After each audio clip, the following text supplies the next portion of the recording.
Welcome viewers, this is 1Windshear. I want to make a little video here about what's been going on with my channel, and I'm a little bit out of the loop here lately. I want to explain why. Show you a new gaming setup I've just completed. Well, it's almost complete. Give you a little story about that setup because it's fairly humorous and tragic at the same time. So here it is. This is a big announcement. As you can see, I officially am DICE approved. I have been given the new dog tags from DICE themselves over there, and the reason I got these tags, I want to thank some of you guys for participating in a video. I kind of put a video out asking for some of your support because there was actually a forum out there that you could post recommendations for people to get this dog tag. You just can't earn it. You have to be given it by the developers themselves. And so a lot of you guys participated in that and showed your support. I want to thank you for that, going out there and posting some recommendations on that. I think that, in culmination with my channel, helped me earn these dog tags. It's also kind of neat because it kind of gives me, I think, a little more support. It puts me on the same level as those guys like Rival Cap. I don't know if Rival Cap, golly, excuse me, Rival X Factor and Level Cap. I don't know if Level Cap got them yet. I did see Rival put out a video saying that he got them. So the kind of fact I'm acknowledged and maybe put on it kind of puts me on the same playing field as them, which is kind of a humbling experience considering the size and scope of their channels compared to mine. But maybe I'll get up there someday. I'm working my way there. I want to thank you guys again for your support, your recommendations, and your comments.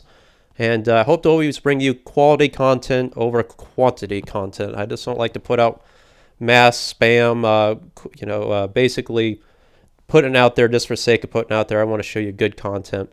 So with that said, allow me to show you my new setup here. I got the idea as I'm kind of working into PC gaming a little bit here that I want to get up off the floor. I don't know if you've seen my previous setup before. It was kind of cheesy where I just went on my little tangent about how console's just the way to go. All right, well, anything, I'm learning, I'm growing, and PC is really where it started for me, guys, way back in the day. As a teenager, really kind of grew my roots there and then broadened my horizons and went into console. Actually kind of got away from gaming when I was in college, and then once I got out of college and you get married, you don't have a life anymore. Thankfully, I don't have any kids. So got back into gaming, and this is when you go off the deep end and you decide to go out here and build your own setup. So as you can see here, there's a lot going on in this video. What I wanted, and this isn't quite complete yet, I still need to paint this and trim it up and stuff, so it looks a little rough, but right now it's getting the job done. Basically, I just wanted to have a setup where I could have an office chair pull up to a desk, and then I could have a TV stand attached to that desk where I've got, instead of a 60-inch TV now, I just toned it down a little bit, went back to my older, I think it's a 42 or 46-inch, I can't remember, LCD screen. And there's storage underneath that where I've got my PlayStation and stuff like all my accessories and storage, whatever. And at some point in time, I might get a tower PC, I haven't quite yet. Right now, my gaming laptop's working just fine, so I got a little desk to kind of keep that out of the way in itself. I got an HDMI cable going from that to the screen itself. Now, also on these controls, I got a little keyboard here. It's wireless. I got two Thrustmaster joysticks I'm going to start using for more simulator-based type games, particularly on PC, like MechWarrior Online. Really cool game right now. I might get into Hawken. I'm not too sure yet. I've been watching some videos on that. Looks a little bit different than MechWarrior, but kind of the same lines. And now, of course, I will show you the controllers here in close-up because this is kind of a console/PC hybrid setup, if you will. And of course, as you can notice there, I got, again, the Turtle Beach PX5 headsets. Good wireless headset for the console. I think you can use it on PC too, but I'm not quite sure on that yet. So here are the controllers. Now, first, I want to mention the controllers I'm using for PC here, because this is pretty interesting. I'm using an Amon PS Elite controller. It's basically a culmination of your left hand right there holds basically the movement side of your first-person shooters. You got several buttons there, 2 buttons on the top, and then 4 directional buttons below that, and of course an analog stick. So that kind of eliminates that whole hunched over the keyboard with the WSDA movement setup. It's actually pretty nice. I'm gonna say I actually kind of like that. Now, of course, on the right's your typical gaming mouse. Both these devices are connected, and it allows for your typical mouse shooting, which I'm still getting accustomed to. I put out some videos about PlanetSide 2. I'm still playing that, guys. It's a learning curve for me. It's a really team-based game. I don't have a lot of people to play with right now, but I'm still enjoying that game. It's just when I play this or Battlefield 3 with this controller setup, it's better. It's more intuitive for me coming from console. However, it's still not easy, but I still lack the tactile connection that I'm used to with Battlefield 3 with the joystick up here on the PlayStation 3 controller. I really enjoy that tactile feedback that I get from that, the vibration feature, the button pressing. You know, it's all right there in your hand. It's just more comfortable.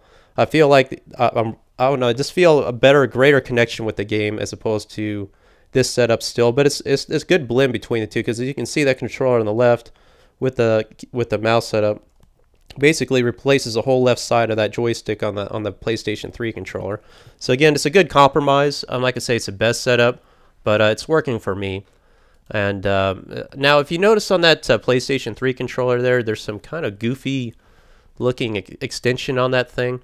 That is called a Control Freak extender.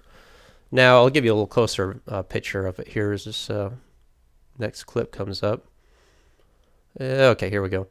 So that thing just sticks right on top of your right analog stick, and allows you basically to increase your sensitivity setting to maximum sensitivity and still be able to control it with a controller.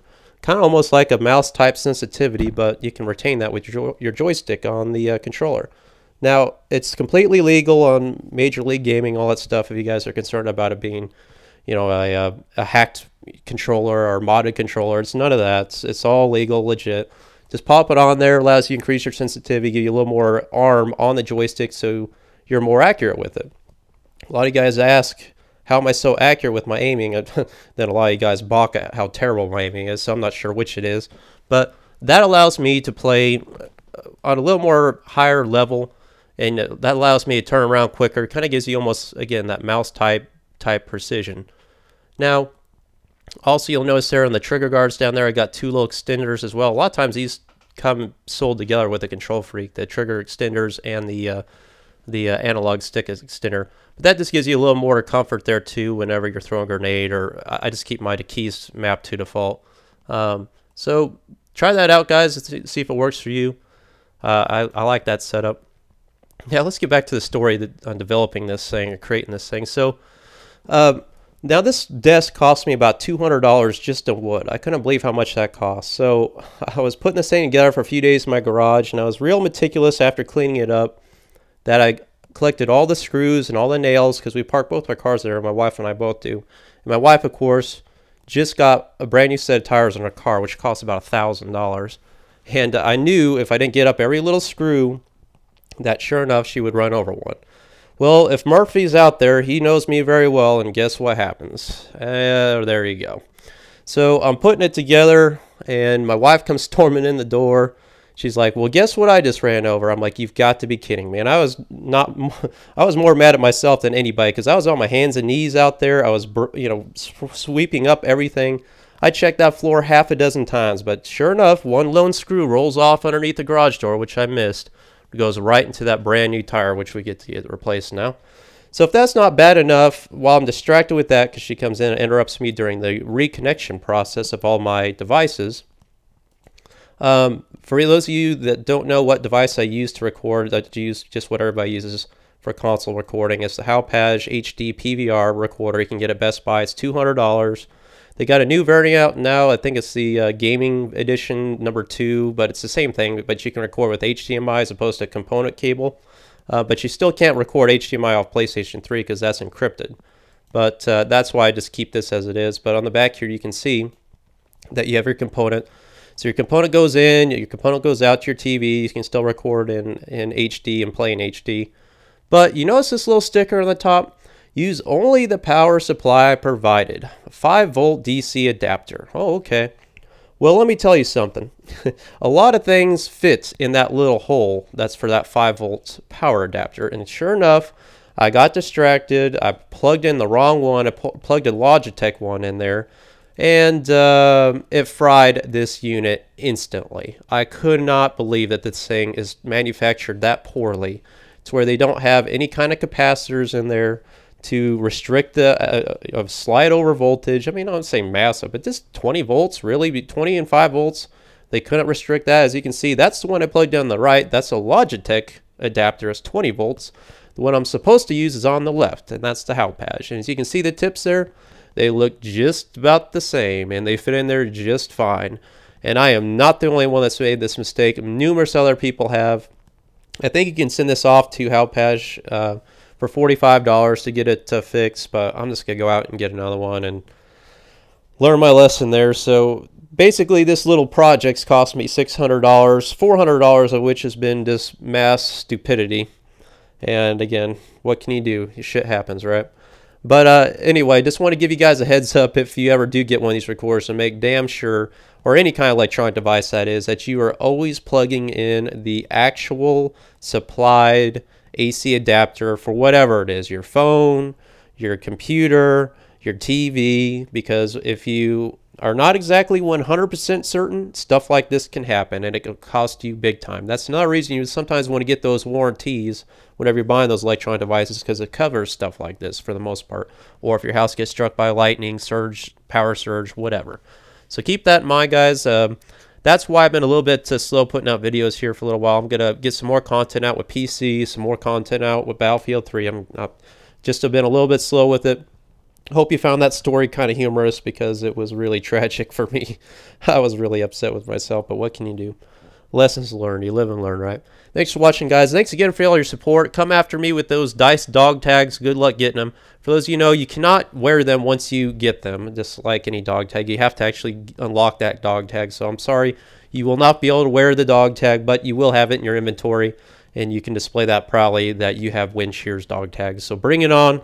I'm watching my back 24/7. I ain't going to make it easy on you. I will defend myself.